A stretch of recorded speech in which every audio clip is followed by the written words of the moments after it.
మీ అందరికీ ప్రభు నామములో వందనాలు. యేసయ్య నామానికి స్తోత్రం కలుగును గాక. హల్లెలూయా. దగ్గర చేద్దాం. హల్లెలూయా. ఒక 2 దినాలు మీ మధ్యలో నేను లేను. సో 2 ప్రసంగాలు మీకు బాకీ ఉన్నాయి. ప్రసంగం 9, ప్రసంగం 10 ఈ 2 మీకు అందుబాటులో ఉంచుతాను. ఈ రాత్రికి వాటిని ఆడియో రికార్డ్ చేసి మీకు అందుబాటులో ఉంచుతాను. ఆ 2 ప్రసంగాలు ఏంటంటే 3 రకాల శోధనలు కంప్లీట్ అయిన తర్వాత వాక్యముతో శోధనను జయించుట అన్నది ఒకటి, రెండోది ప్రార్థనతో ఉపవాసముతో శోధనను జయించుట. ఈ 2 నేను తెలియపరుస్తాను. వాక్యముతో శోధనను యేసు ప్రభు వారు ఎలా జయించారో, మనం ఎలా వాక్యాన్ని ఉపయోగించాలో శోధన టైంలో మనం ఒక ఆడియో విందాం. ప్రార్థన మరియు ఉపవాసం ద్వారా శోధనలు జయించుట ఎట్టిదో ఒక పరిచయాన్ని మాత్రం విని ఇక రాబోతున్నటువంటి 2 వారాలు అంటే ఈరోజు కొత్త సిరీస్ స్టార్ట్ చేస్తాం. గత వారం అంతా అరణ్యపు అనుభవాలు అని మనం సిరీస్ మాట్లాడుకున్నాం. ప్రతి వారం ఒక టాపిక్ స్టార్ట్ అవుతుంది. ఆ అంశాన్ని ఆధారం చేసుకొని ఆ వారం అంతా ప్రసంగం చేసుకుంటూ వెళ్తూ ఉంటాం. ఆ అంశం గురించి సంపూర్ణ అవగాహన మనం కలిగి ఉండటానికి ప్రయత్నం చేస్తాం. ఈ వారం అంతా కూడా మీకు ప్రార్థనా జీవితం అనే అంశాన్ని మీతో ప్రారంభిస్తాను.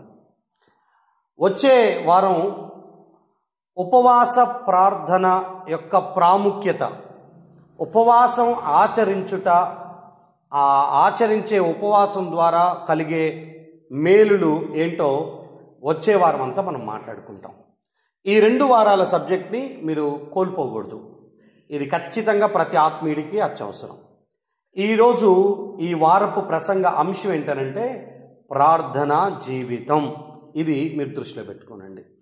ఈ ప్రార్థనా జీవితం అనే అంశంలో సోమవారం రోజున అనగా ఈరోజు ప్రార్థన యొక్క ప్రాముఖ్యత అనే దాన్ని మనం మాట్లాడుకోబోతున్నాం. ఇంపార్టెన్స్ ఆఫ్ ప్రేయర్, ప్రార్థన యొక్క ప్రాముఖ్యత లేదా ప్రాధాన్యత, దాని యొక్క అవసరత ఏమై ఉన్నదో మనం కొన్ని విషయాలు ధ్యానం చేసుకోవటానికి మనం ప్రయత్నించాలి. ఆత్మీయ జీవితంలో ప్రార్థన అనేది ప్రతి క్రైస్తవుడికి ఊపిరితో సమానము. అది మీరు దృష్టిలో పెట్టుకోనండి. అంటే ఉచ్ఛ్వాస నిశ్వాస లేనిది నరుడు ఎలా జీవించలేడో, ఆత్మీయుడు ప్రార్థన వాక్యము లేనిది జీవించుట అసాధ్యం. అసలు ప్రార్థన అంటే ఏంటి? ప్రార్థనకి బైబిల్లో ఇవ్వబడిన ప్రాముఖ్యత ఏంటి?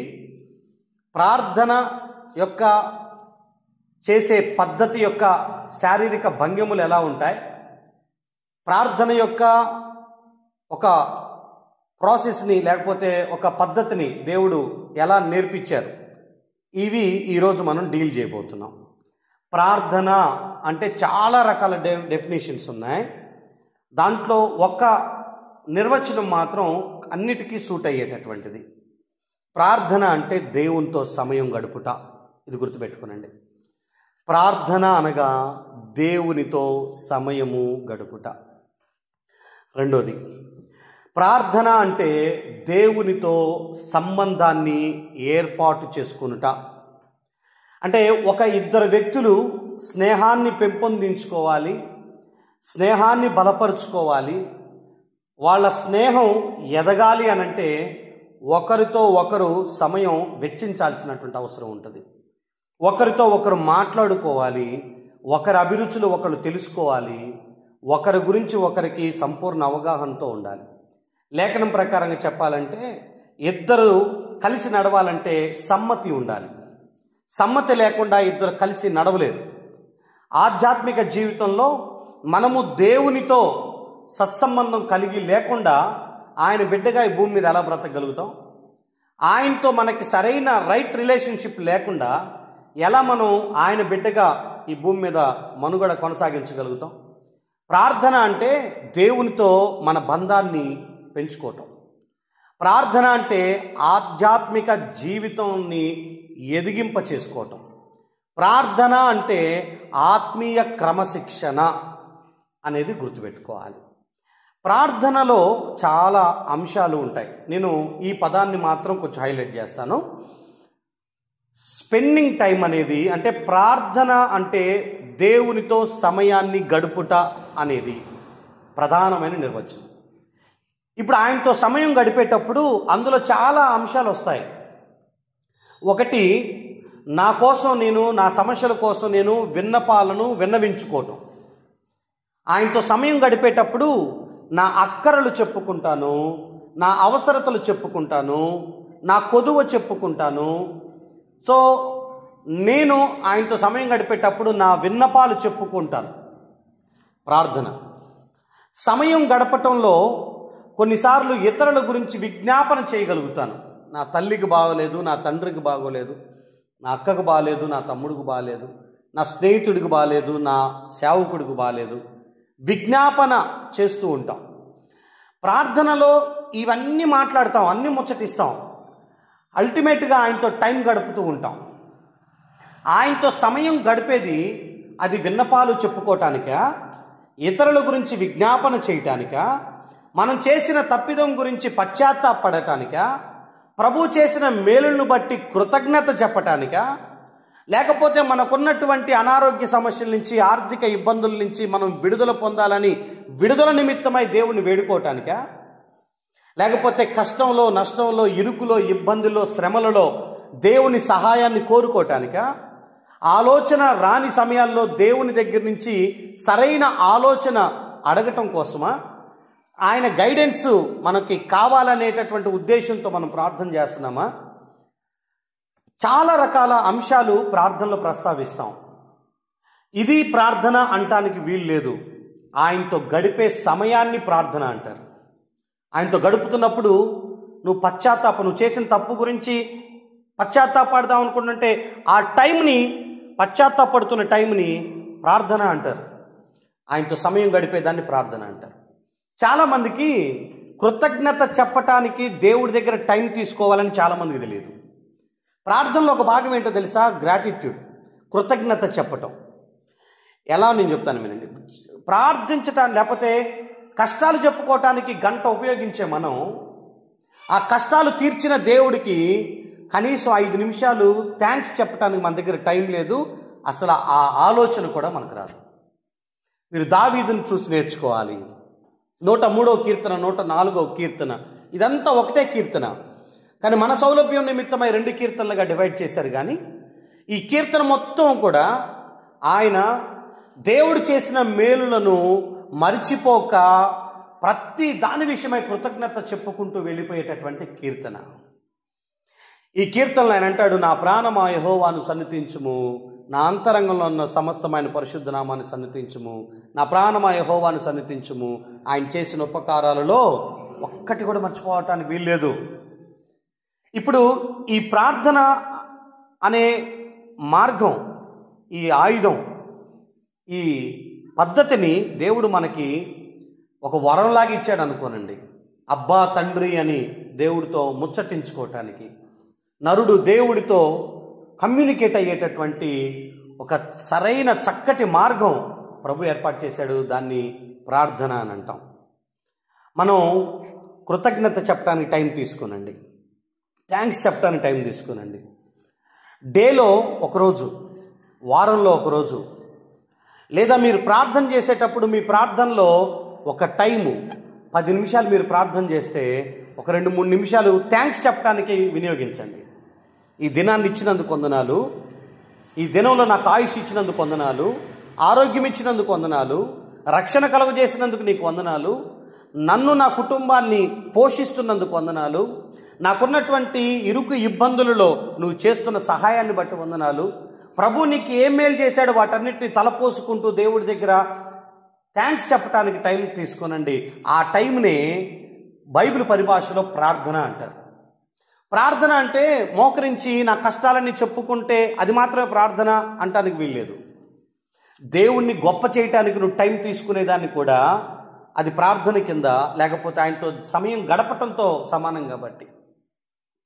సో దీంట్లో అన్ని రకాల అంశాలు దీంట్లో ఇమిడిపోయి ఉంటాయి. మన బలహీనతల్లో దేవుడి దగ్గర నుంచి బలం పొందుకోవటానికి ఆయన దగ్గర మనం ప్రార్థన చేస్తాం. సో ఇప్పుడు ప్రార్థన యొక్క ప్రాముఖ్యతని నేను మీకు కొన్ని మాటల ద్వారా తెలియపరుస్తాను. ప్రార్థన యొక్క ప్రాముఖ్యత ఎంత గొప్పదనంటే, ఓవరాల్గా బైబిల్ మొత్తంలో 66 పుస్తకాలలో 650 ప్రార్థనలు మనకి బైబిల్లో నమోదు చేయబడ్డాయి. 650 ప్రార్థనలు మనకి బైబిల్లో మెన్షన్ చేయబడ్డాయి. ఈ 600 ప్రార్థనల్లో ఇంచుమించుగా 450 ప్రార్థనలకి ప్రభు ఆలకించి సమాధానం ఇచ్చినని రికార్డెడ్గా రాయబడ్డాయి. 450 ప్రార్థనలు మనకి జవాబు వచ్చిన ప్రార్థనలు ఉన్నాయి. యేసుక్రీస్తు ప్రభు వారు భూమి మీద తాను బ్రతికున్న 3.5 సంవత్సరాల్లో 25 సార్లు 25 సందర్భాలు ఆయన మోకరించి లేదా ప్రార్థించినటువంటి సందర్భాలు మనం చూస్తాం. పౌలు గారు ఇంచుమించుగా తన పత్రికల మొత్తంలో కూడా 41 సార్లు ప్రార్థన అనే అంశాన్ని గురించి ఆయన మాట్లాడారు. నేను ఎందుకు ఈ గణాంకాలు మీతో మాట్లాడుతున్నాను అనంటే, ఈ గణాంకాలను మీరు చూస్తున్నప్పుడు బైబిల్ ప్రార్థనకి ఎంత ప్రాముఖ్యతనిచ్చిందో, ప్రార్థన గురించి ఎంత ప్రాధాన్యతనిచ్చిందో మనం అర్థం చేసుకోవటం కోసం నేను తెలియపరుస్తున్నాను.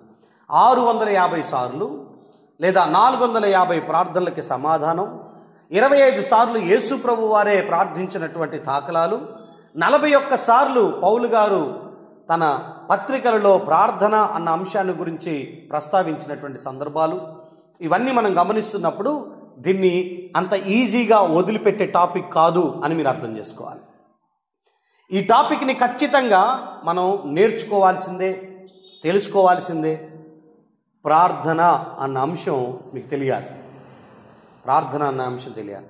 ఇప్పుడు ఈ గణాంకాలను బట్టి ప్రార్థన ఎంత ప్రాముఖ్యమో మీకు అర్థమవుతున్నప్పుడు ఆ ప్రార్థన గురించి ఇంకొంత సమాచారం మీరు తెలుసుకోవడానికి ప్రయత్నించారు. అసలు బైబిల్లో మొట్టమొదటగా ప్రార్థన ఎప్పుడు ప్రారంభమై ఉండొచ్చు? ఒకసారి రండి, ఆదికాండం 4వ అధ్యాయం. ఆదికాండం 4వ అధ్యాయం 26వ వచనం చదువుతారు ఎవరైనా? ఆదికాండం 4వ అధ్యాయం 26వ వచనం. మరియు షేతునకు కూడా కుమారుడు పుట్టెను, అతనికి ఏనోషను పేరు పెట్టెను. అప్పుడు యెహోవా నామమున ప్రార్థన ఆరంభమాయెను అని రాసి ఉంటుంది. అప్పుడు ప్రార్థన ఆరంభమైంది. ఎప్పుడు? ఎనోషు పుట్టినప్పుడు యెహోవా దేవునికి ప్రార్థన ఆరంభమయ్యింది. ఫస్ట్ ప్రేయర్ ఇదిగో ఇక్కడ స్టార్ట్ అయినట్లుగా మనం చూస్తాం.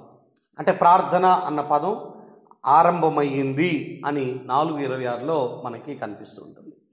ఇప్పుడు నేను మీతో ఏమంటున్నానంటే, అసలు ఈ ప్రార్థన గురించి ఇంకా మనం తెలుసుకోవాల్సినటువంటి అంశాలు ఏమున్నాయి?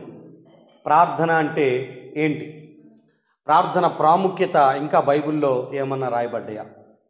లేదా ఈ ప్రార్థన అసలు ఎలా చేయాలి, ఏ పద్ధతిలో చేయాలి అనేది కూడా మనకు అర్థం కావాలి. బైబిల్లో మీకు శిష్యులు 2 కోరికలు అడుగుతారు యేసు ప్రభు వారిని. 2 కోరికలు అడుగుతారు. ఆ 2 కోరికల్లో లూకాసు వార్త 11వ అధ్యాయం 1వ వచనంలో ఒక కోరిక ఏంటనంటే, ప్రభువా, యోహాను శిష్యులు యోహాను దగ్గర నుంచి ప్రార్థన నేర్చుకున్నారయ్యా, మాకు కూడా నువ్వు ప్రార్థన నేర్పవా అని అడుగుతారు. చూడండి, లూకాసు వార్త 11:1. ఆయన ఒక చోట ప్రార్థన చేయుచుండెను. ప్రార్థన చాలించిన తరువాత ఒకడు, ప్రభువా, యోహాను తన శిష్యులకు నేర్పినట్టుగా మాకును ప్రార్థన చేయ నేర్పమని, చాలా క్లియర్గా మాకు ప్రార్థన చేయ నేర్పయ్యా అని అడిగారు. 17వ అధ్యాయం 5వ వచనం చూడండి, లూకాసు వార్త 17:5. అపోస్తులు మా విశ్వాసము వృద్ధి పొందించమని ప్రభువుతో చెప్పగా అని రాస్తుంటుంది. శిష్యులు మిగతా కోరికలు అడగల. ప్రభువా, నువ్వు వెళ్ళిపోయే లోపు మాకు ఒక బిల్డింగ్ ఇచ్చేవా? నువ్వు వెళ్ళిపోయే లోపు మాకు ఒక సంఘ నిర్మాణం చేసివ్వవా? నువ్వు వెళ్ళిపోయే లోపు మాకు ఆస్తిపాస్తులు సమకూర్చవా? నువ్వు వెళ్ళిపోయే లోపు మాకంటూ ఒక పేరు, మాకంటూ ఒక స్థాయి, మాకంటూ ఒక గౌరవం వచ్చేటట్లుగా చేయవా? మాకు ఏమి ఉన్నా లేకున్నా మా పిల్లల కన్నా కొంచెం చూడొచ్చుగా అని వాళ్ళ కుటుంబం గురించి అయినా, వాళ్ళ వ్యక్తిగత జీవితాలను గురించి అయినా, భూ సంబంధమైనవి ఏది వాళ్ళు అడగలేదు, కానీ వాళ్ళు అడిగిన 2 ప్రాముఖ్యమైనటువంటి విషయాలు ఏంటో తెలుసా? ఈవెన్ వరాలు కూడా యేసు ప్రభు వారు సువార్తకు వాళ్ళు వెళ్తున్నారు కాబట్టి వారిని అభిషేకించి పంపించాడు, కానీ అవి కూడా వాళ్ళు నోరు తెరిచి అడిగినవి కాదు. ప్రార్థన నేర్పించు, మా విశ్వాసాన్ని వృద్ధి పొందించు అని అడగగలిగారు. తప్పులేదు మనకి తెలియని విషయాన్ని అడిగి మరీ నేర్చుకోవటం. మనలో చాలామందికి ప్రార్థన రాకపోయినా ప్రార్థన వచ్చు అన్నట్టుగా బ్రతికేస్తూ ఉంటారు. అందుకే నలుగురిలో ప్రార్థన చేయలేరు, ఒంటరిగా ఏం ప్రార్థన చేయాలో తెలియదు, కానీ మోకరిస్తారు, కళ్ళు మూసుకుంటారు, నోట్లో ఏదేదో మాట్లాడుకుంటారు. అసలు ఏం చేస్తున్నారో వారికి కూడా అర్థం కాకుండానే ఆమేనని చెప్పేసేసి మిగతా వాళ్ళతో పాటు లేచి వెళ్ళిపోతుంటారు.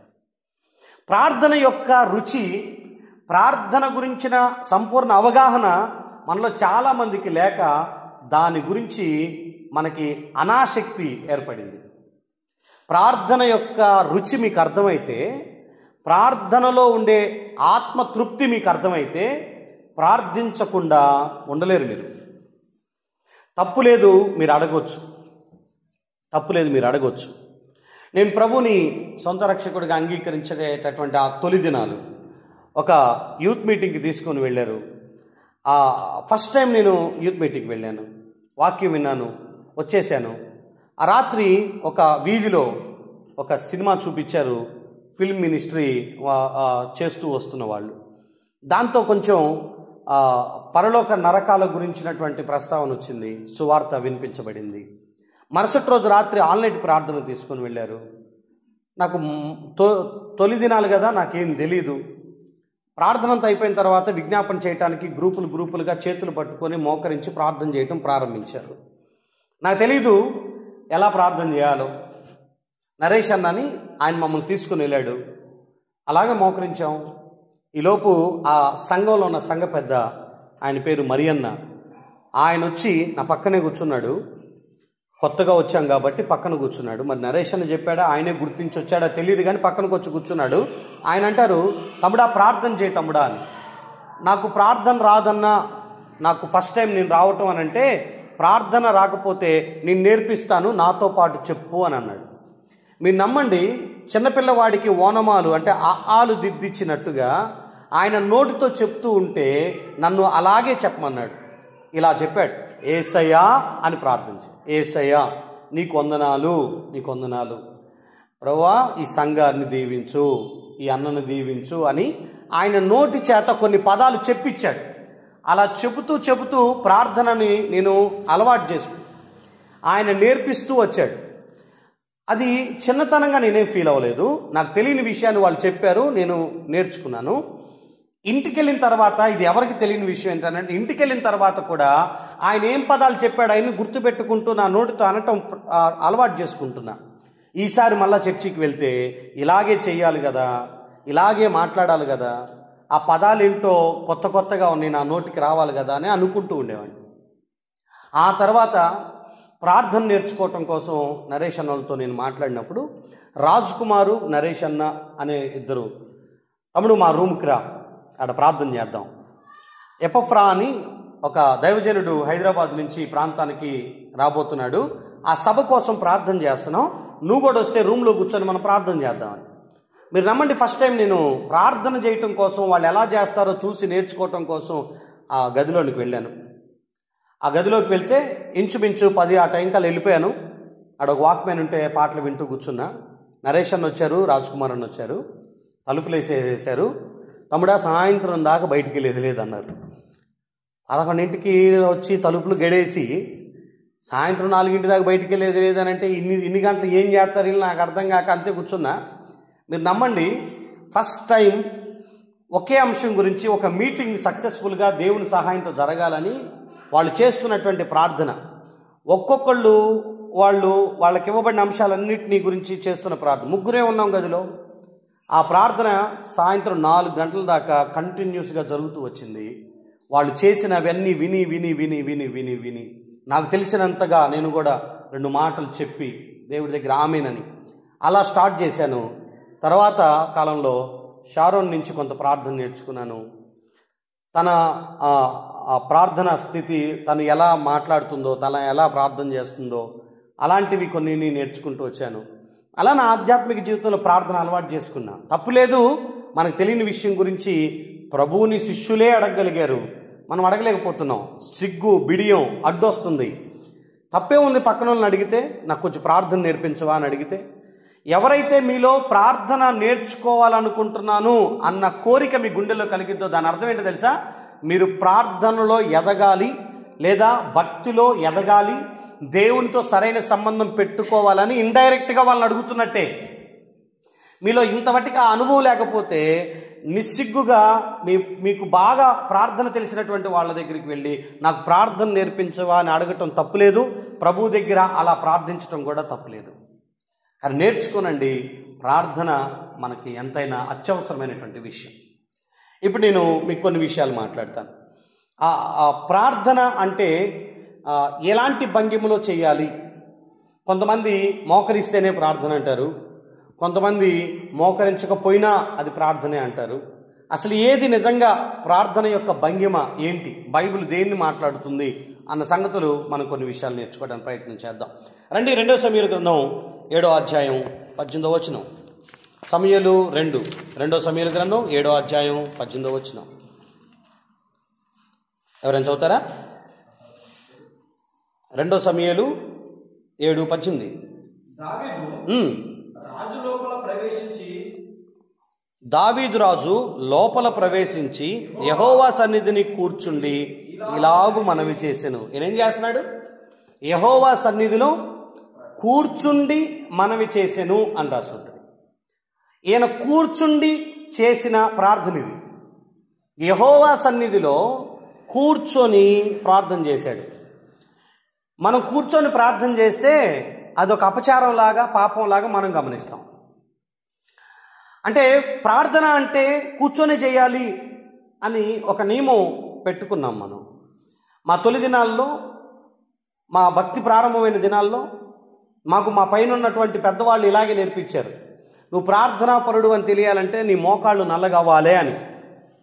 నీ మోకాళ్ళు నల్లగా అయితేనే నువ్వు ప్రార్థనా పరుడివి, ప్రార్థనా పరురాలివి అని అంటే, ఆ రోజుల్లో తెలియని అజ్ఞానంలో కొన్ని పనులు చేసేవాళ్ళు.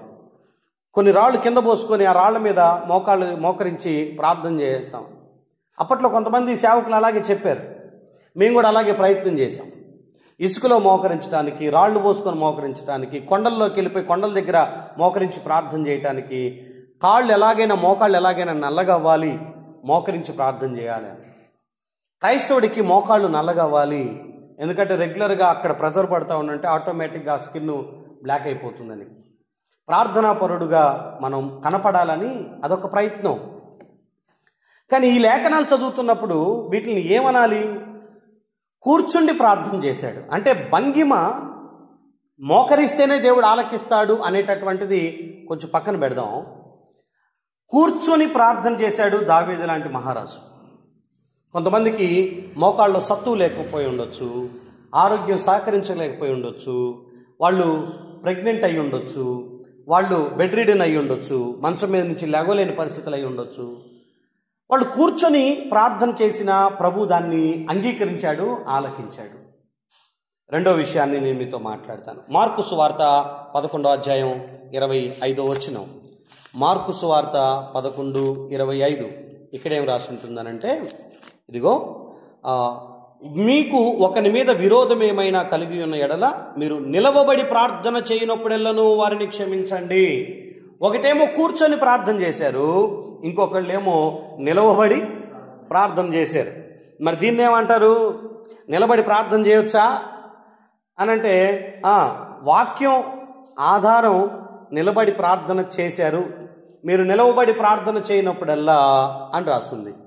నిలబడి ప్రార్థన, కూర్చొని చేసిన ప్రార్థనలు ఉన్నాయి. ఇంకా మీకు ఒక విషయాన్ని జ్ఞాపకం చేస్తాను. మత్తయి సువార్త 26వ అధ్యాయం 39వ వచనం. ఇక్కడ 39లో కొంత దూరం వెళ్ళి సాగిలపడి, నా తండ్రి సాధ్యమైతే గిన్నె నా యొద్ద నుంచి తొలగిపోనిమ్ము అని యేసు ప్రభు వారు ప్రార్థన చేశారు. సాగిల పడిపోయి ప్రార్థన చేయటం అంటే కూర్చోవటం, నిలబడటం, సాగిల పడటం అనేది రాస్తుంది. తిమోతికి రాసినటువంటి మొదటి పత్రిక 2వ అధ్యాయము మీరు ఒకసారి రండి. తిమోతికి రాసినటువంటి మొదటి పత్రిక 2వ అధ్యాయం 8వ వచనం. ప్రతి స్థలమందు పురుషులు కోపాన్ని సంశయము లేనివారై పవిత్రమైన చేతులెత్తి ప్రార్థన చేయవలనని కోరుచున్నాను. చేతులెత్తి ప్రార్థన చేయటం అంటే కూర్చొని ప్రార్థన, నిలబడి ప్రార్థన, సాగిలపడి ప్రార్థన, చేతులెత్తి ప్రార్థన. ఇక మనకి బాగా తెలిసినటువంటి అంశం పాత నిబంధన కొత్త నిబంధనల్లో అత్యధిక సార్లు రాయబడిన ప్రార్థనా భంగిమ మోకాళ్ళ ప్రార్థన. 2వ దినవృత్తాంతాలు 6వ అధ్యాయము 13వ వచనంలో రాయబడినటువంటి మాట. అక్కడ ఏమని రాసి ఉంటుందనంటే, సొలొమోను దేవుని మందిరంలో ఏ విధంగా ప్రార్థన చేస్తున్నాడో మీకు అక్కడ మెన్షన్ చేయబడింది. 2వ దినవృత్తాంతాలు 6వ అధ్యాయం 13వ వచనం. తాను చేయించిన 5 మూరల పొడవును 5 మూరల వెడల్పును 3 మూరల ఎత్తును గల ఇత్తడి చప్పరమును ముంగిటి ఆవరణమునందుంచి దాని మీద నిలిచియుండి సమాజంగా కూడి ఉన్న ఇశ్రాయేలీయులందరి ఎదుటను మోకాళ్ళుని చేతులు ఆకాశం వైపు చాపి సొలొమోను ఇట్లని ప్రార్థన చేసెను. దేవుని ఎదుట సొలొమోను మోకాళ్ళుని చేతులెత్తి దేవుడికి ప్రార్థన చేశాడు. దానియేలు గ్రంథం 6వ అధ్యాయం 10వ వచనంలో రాయబడినటువంటి మాటని మీరు ఒకసారి జ్ఞాపకం చేసుకోనండి. దానియేలు కూడా ఎలా ప్రార్థన చేసేవాడు అనంటే, ఇట్టి శాసనము ఇదిగో సంతకం చేయబడినని దానియేలు తెలుసుకునేనను అతడు తన ఇంటికి వెళ్ళి యథాప్రకారంగా అనుదినము ముమ్మారు మోకాళ్ళుని అబ్రహాము తానైనా తన పనివాడైన ఎలియాజరైనా తన దగ్గర బ్రతుకుతున్న పశువులైన ఒంటెలైన మోకరిల్లేవి అనేది లేఖనం మాట్లాడుతుంది. బైబిల్లో పాత నిబంధనలో మోకరించి ప్రార్థించుట అనేది జరిగింది. మీరు ఇప్పుడు కొత్త నిబంధన దగ్గరికి మీరు రండి. లూకాసు వార్త 22వ అధ్యాయం 41వ వచనం. యేసుక్రీస్తు ప్రభు వారి యొక్క ప్రార్థన ఎలా ఉండేది, ఇది కూడా మీరు కొంచెం అర్థం చేసుకోవడానికి ప్రయత్నం చేయండి. ఇదిగో వారి యొద్ద నుండి రాతివేత దూరం వెళ్ళి మోకాళ్ళుని, తండ్రి ఈ గిన్నె నా యొద్ద నుంచి తొలగించుటకు నీ చిత్తమైతే అని ప్రారంభిస్తారు. యేసు ప్రభులు వారి యొక్క ప్రార్థన సాగిలపడటంతో పాటు మోకాళ్ళుని ఆయన కూడా ప్రార్థన చేశాడు. యేసు ప్రభు మాత్రమే కాదు, మీరు అపోస్తుల కార్యాలు 7వ అధ్యాయం 60వ వచనంలో మీరు గమనిస్తే, చనిపోవటానికంటే ముందు స్టెఫెన్ అనేటటువంటి ఆయన రాళ్ల దెబ్బలు తింటూ అతడు మోకాళ్ళుని, ప్రభువా వారి మీద ఈ పాపం మోపకమని గొప్ప శబ్దముతో పలికెను, ఈ మాట పలికి నిద్రించెను. స్టెఫెన్ కూడా మోకాళ్ళుని ప్రార్థన చేయటం ప్రారంభించాడు. మీరు పక్క పేజీలో ఉన్నటువంటి 9వ అధ్యాయం 40వ వచనాన్ని మీరు చూస్తే, పేతురు అనే ఆయన పేతురు అందరినీ వెలుపలికి పంపి మోకాళ్ళుని ప్రార్థన చేసి శవం వైపు తిరిగి తబితా లెమ్మనగా అని రాసుంటుంది. పేతురు గారు కూడా మోకాళ్ళుని ప్రార్థన చేసినట్లు మనం గమనిస్తాం. అపోస్తుల కార్యాలు 20వ అధ్యాయం 36వ వచనాన్ని మీరు గమనిస్తే, అక్కడ పౌలు గారు ప్రార్థన అతడు ఇలాగు చెప్పి మోకాళ్ళుని వారందరితో ప్రార్థన చేసెను అని రాసుంటుంది. పౌలు గారు కూడా మోకాళ్ళుని ప్రార్థన చేశాడు. 21వ అధ్యాయం 5వ వచనం అపోస్తుల కార్యాలు. ఆ దినములు గడిచిన తరువాత ప్రయాణమైపోచుండగా భార్యలతోనూ పిల్లలతోనూ వారందరూ మమ్మను పట్టణపు వెలుపలి వరకు సాగనంపవచ్చిరి. వారును మేమును సముద్ర తీరమున మోకాళ్ళుని ప్రార్థన చేసి ఒకరి యొద్ద ఒకరు సెలవు పుచ్చుకుంటేమి అని రాసుంటుంది. అంటే ఇప్పుడు చూడండి, యేసు ప్రభు మోకరించారు, స్టెఫెను మోకరించారు, పౌలు గారు మోకరించారు, పేతురు గారు మోకరించారు. సంఘం కూడా భార్యా పిల్లలతో కలిసి సముద్ర తీరమున మోకాళ్ళుని సేవకుడితో కలిసి వాళ్ళు ప్రార్థన చేయటం ప్రారంభించారు. మీకు ఎఫెసీ పత్రిక 3:14లో కూడా పౌలు గారు అంటారు, నేను మీ నిమిత్తం మోకాళ్ళుని ప్రార్థన చేస్తున్నాను, నేను మోకరించి ప్రార్థన చేస్తున్నాను మీకోసం అని అంటాడు ఆయన. అంటే దీన్ని బట్టి అత్యధిక సార్లు ప్రార్థన యొక్క శారీరక భంగిమ మోకాళ్ళుని చేసిన ప్రార్థన మనకు ఎక్కువగా కనిపిస్తుంది. కూర్చున్న ప్రార్థన ఉంది, నిలవబడిన ప్రార్థన ఉంది, సాగిలపడి చేసిన ప్రార్థనలు ఉన్నాయి, చేతులెత్తి చేసిన ప్రార్థనలు ఉన్నాయి, మోకాళ్ళుని చేసినటువంటి ప్రార్థనలు ఉన్నాయి. ఇవన్నీ ప్రార్థన చేయటానికి శారీరక భంగిమలు బైబిల్లో ఉన్న వ్యక్తులు చేసిన కొన్ని పనులు. సో దీన్ని బట్టి మోకాళ్ళుని ప్రార్థన చేయుట సాధ్యమైనంత వరకు అలవాటు చేసుకుందాం. మోకరించటం అనేది ఒకరి దగ్గర మనం తగ్గించుకునే దాంతో సమానం. ప్రభువా నేను నీ ముందు తగ్గించుకొని ఉంటున్నాను అని సమానం. మోకరించటం అనేది ప్రభువా నేను నీకు సరెండర్ అయిపోతున్నాను, నన్ను నేను నీకు అప్పగించుకుంటున్నాను అని చెప్పడానికి సమానం. ప్రభువా నేను ఏమీ లేను, నాకన్నీ నువ్వే అని చెప్పటంతో సమానం. చేతులెత్తుట నిస్సహాయతకు సమానం. నాకు సహాయం కావాలి, నేను వట్టివాణ్ణి, నాకు నీ సహాయం కావాలని చెప్పటంతో సమానం.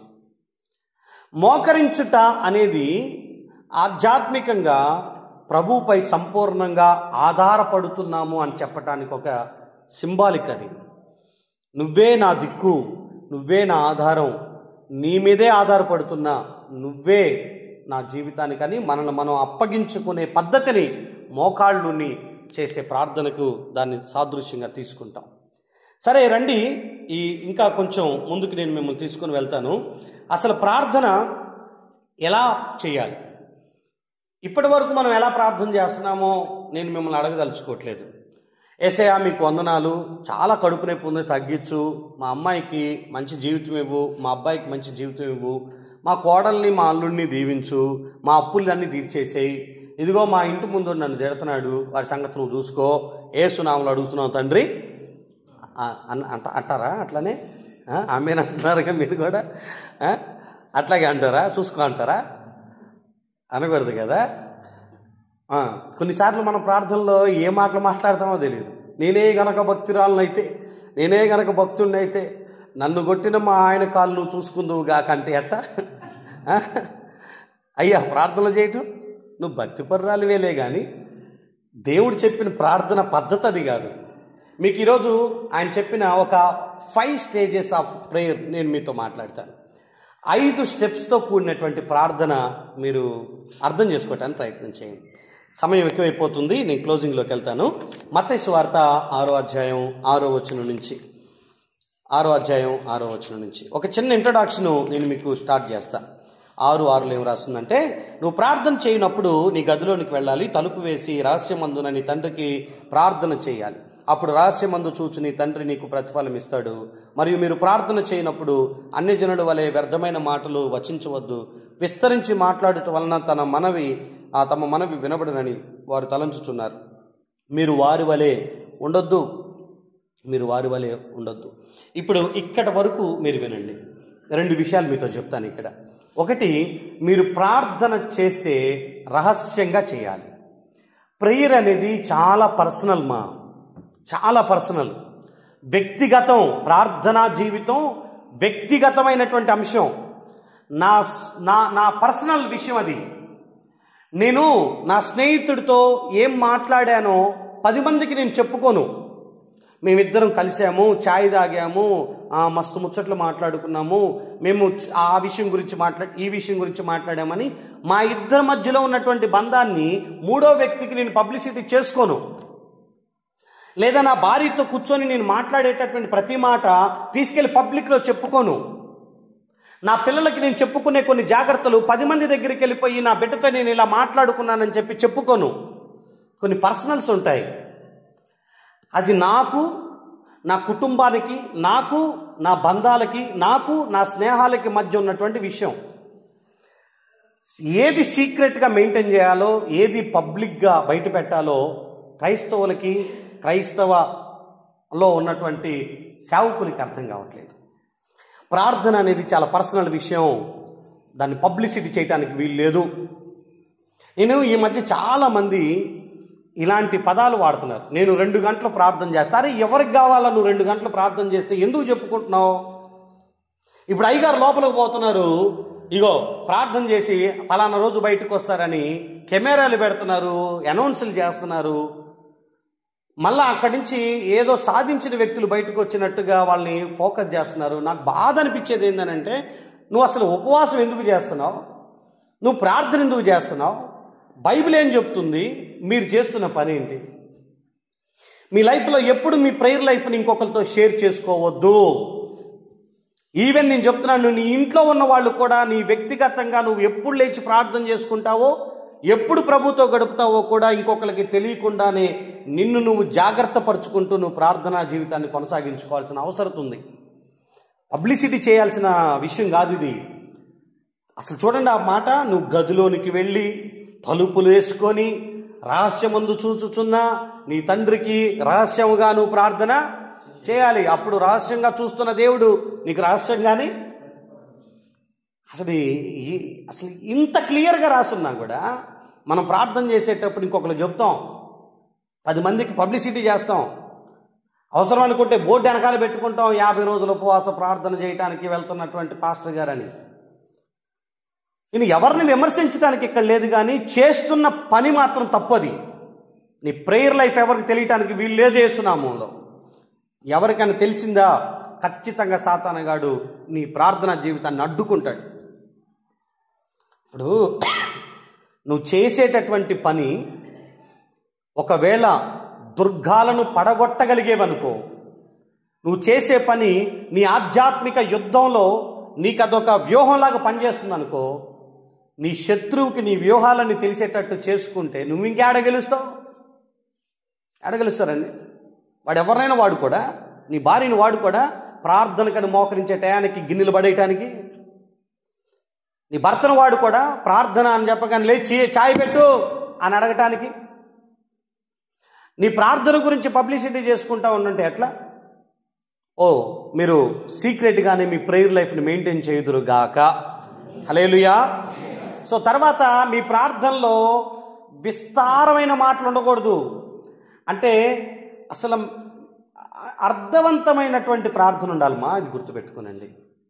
ఒక అధికారిని కలవటానికి వెళ్తున్నాం అనుకుందాం, ఒక కలెక్టర్ని కలవాలి, మన విన్నపాలు చెప్పుకోవాలి.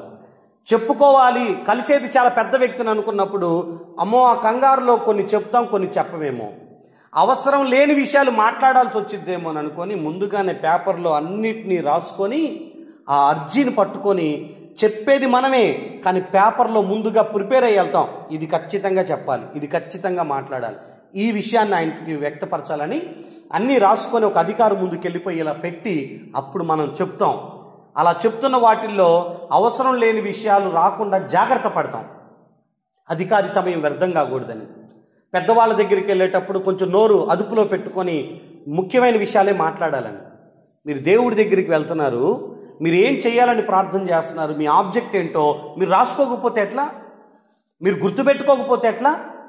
మీరు ఈ అంశం గురించి దేవుడి దగ్గర ప్రార్థించబోతున్నారు అనేటటువంటి ఒక ప్రణాళిక లేకుండా ప్రార్థనలో మోకరిచ్చే అది ఆచారం అవుతుంది, కానీ అది అది ఉజ్జీవంతో కూడినటువంటి ప్రార్థన ఎలా అవుతుంది? సమాధానాలను అనుగ్రహించే ప్రార్థన ఎలా అవుతుంది?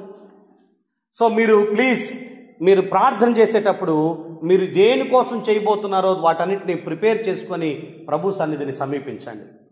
ఇప్పుడు రండి, ఒక 5 స్టెప్పులతో కూడినటువంటి ప్రార్థన ప్రభు నేర్పిస్తారు. 9వ వచనం. కాబట్టి మీరు ఇలాగ ప్రార్థన చేయండి: పరలోకమందున్న మా తండ్రి, నీ నామము పరిశుద్ధపరచబడును గాక. ఇక్కడ ఏముంటో తెలుసా? ఫస్ట్ మీరు ప్రేయర్ చేసే ప్రతిసారి ఒకటి గుర్తుపెట్టుకోనండి, ఫస్ట్ దేవుని నామాన్ని గొప్ప చేయటం నేర్చుకునండి, హానర్ చేయండి, గౌరవించండి. దేవుని నామాన్ని స్తుతితో ప్రారంభించండి. మీ ప్రార్థన దేవుని నామాన్ని హెచ్చించేదిగా, ఆయనను గణపరిచేదిగా, ఆయనను గొప్ప చేసేదిగా మీరు మొదలు పెట్టండి. మీ ప్రేయర్ ఖచ్చితంగా స్తుతితో ప్రారంభం అవ్వాలి. ఆయన నామాన్ని బట్టి నా తండ్రి అని, ఆయన నామం పరిశుద్ధపరచబడాలని, ఈ విధంగా మీరు దేవుని నామాన్ని హెచ్చిస్తూ ప్రార్థన చేయండి ఫస్ట్. రెండోది అక్కడ రాయబడిన మాట ఏంటనంటే, ఇదిగో నీ రాజ్యం వచ్చునుగాక, నీ చిత్తం పరలోకమందు నెరవేరుచున్నట్టుగా భూమి యందును నెరవేరునుగాక. నీ రాజ్యం రావాలి, నీ చిత్తం జరగాలి.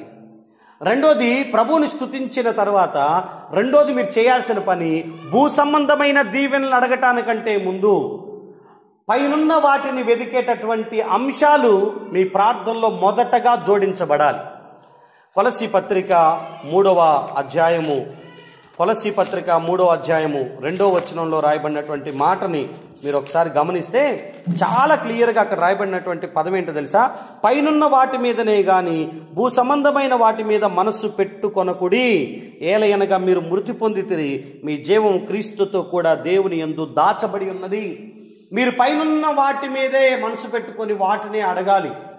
దేవుడు తన ప్రార్థన పద్ధతిలో మొట్టమొదటిగా చేర్చబడింది ఆధ్యాత్మిక సంగతులను అడగాలి.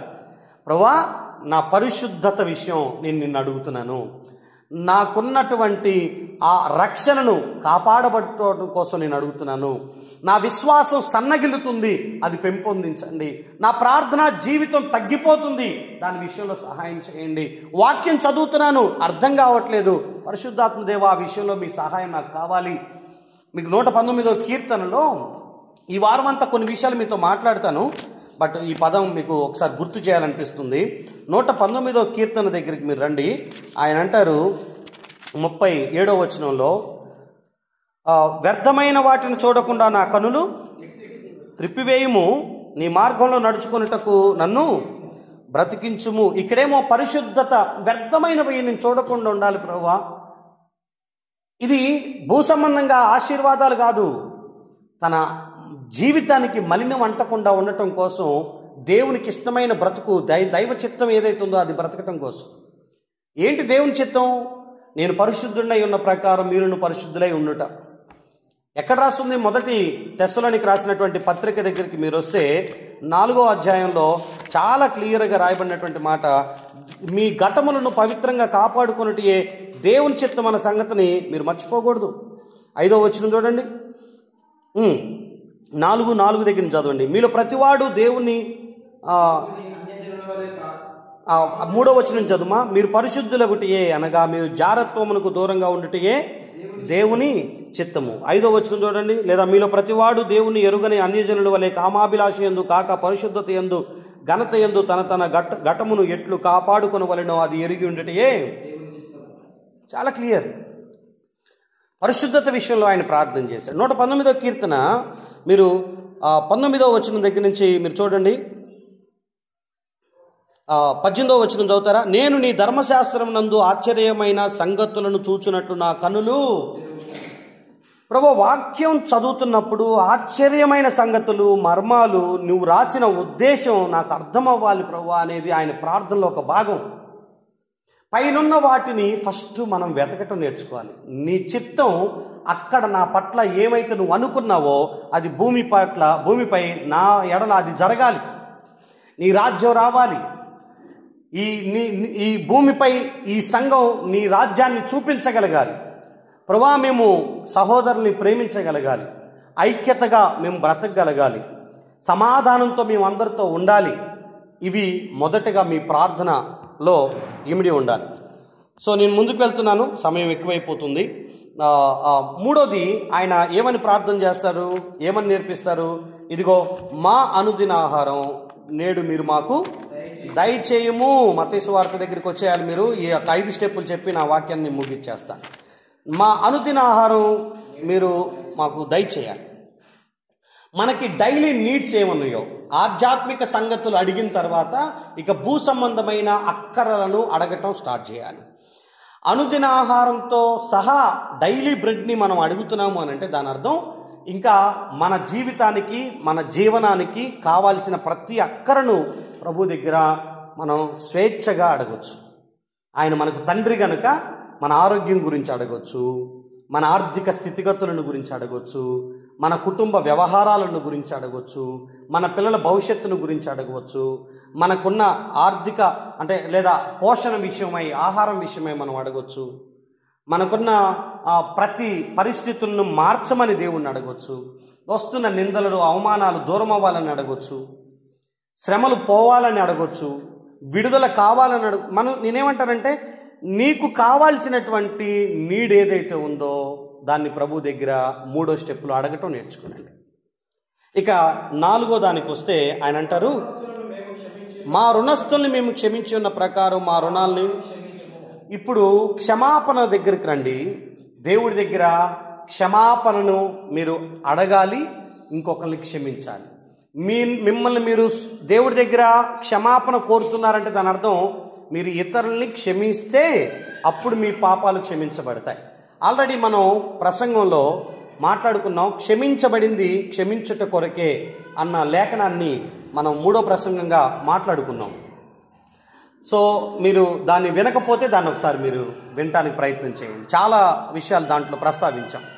సో నేనేమంటానంటే, ఇప్పుడు దేవుణ్ణి గౌరవించాం, ఆ తర్వాత ఆధ్యాత్మిక సంగతులను అడిగాం, శారీరక అవసరతలను అడుగుతున్నాం. ఇప్పుడు ఇతరులను లేదా మన తప్పిదములను గురించినటువంటి పశ్చాత్తాపంతో కూడిన క్షమాపణను ప్రభు దగ్గర అడగటం ప్రారంభిస్తున్నాం. ఇక చివరి స్టెప్ ఏంటంటే 5వదిగా ఆయన అంటారు, మమ్మును శోధనలోనికి తేక దుష్టుడి నుంచి మమ్మును తప్పించుము. మాకు విడుదల అవసరం, డెలివరెన్స్ కోసం మీరు ప్రేయర్ చేయండి. ఏ యొక్క వ్యసనం మిమ్మల్ని వెంటాడుతుందో, ఏ బలహీనత మిమ్మల్ని దాటి వెళ్ళట్లేదో, ఏది మీ జీవితంలో విడుదల కావాలని కోరుకుంటున్నారో దాని విషయమై దేవుడి దగ్గర ప్రార్థన చేయటం ప్రారంభించండి. మీరు జయించలేని విషయాలు, మీరు వదులుకోలేని విషయాలు, మీకు వ్యసనంగా మారిపోయిన విషయాలు, అవి లేకుండా బ్రతకలేకుండా అయిపోతున్నటువంటి విషయాలు, అది వస్తువా వ్యక్తి ఎవరైనా సరే, వస్తువైనా కానీ వ్యక్తులైనా కానీ ఆ విషయంలో విడుదల కావాలి అని అనుకుంటే అది ఆర్థికమా, అది ఆరోగ్యమా, అది ఆధ్యాత్మిక సంగతుల విడుదల అవసరం అనుకున్న ప్రతి క్షణం మీరు దేవుడి దగ్గర విడుదలను కోరుకుంటూ ఆ ప్రార్థన మీరు ముగించాల్సిందిగా మిమ్మల్ని అందరినీ కోరుతున్నాను. కనీసం ఈ 5 స్టెప్పుల్ని, ఒక్కొక్క స్టెప్ని 2 నిమిషాలు మీరు ఒకవేళ పాటించిన 10 నిమిషాల ప్రార్థన చాలా అర్థవంతంగా మీరు చేయగలుగుతారు. ఈరోజు ఈ రాత్రి ఇంటికి వెళ్ళిన తర్వాత ఈ 5 స్టెప్స్ని 2 నిమిషాలు ప్రాక్టీస్ చేయండి. మీకు 10 నిమిషాల ప్రార్థన అర్థవంతంగా ఉంటుంది. మరొక మాట అంటున్నాను, చాలా తృప్తిగా ఉంటుంది హృదయంలో. చేసిన ప్రార్థన క్లుప్తంగా, చాలా అర్థవంతంగా, నేను అడగాల్సిన విషయాలన్నింటినీ నా దేవుణ్ణి నేను అడిగాను అని మీరు ఈ పద్ధతిని మెయింటైన్ చేయండి. మీరు అర్ధగంట, గంట మీ ప్రార్థన సమయం పొడిగించబడకపోతే నన్ను వచ్చి అడగండి. ఎలా చేస్తారన్నా అన్ని గంటలు ప్రార్థన వాళ్ళు?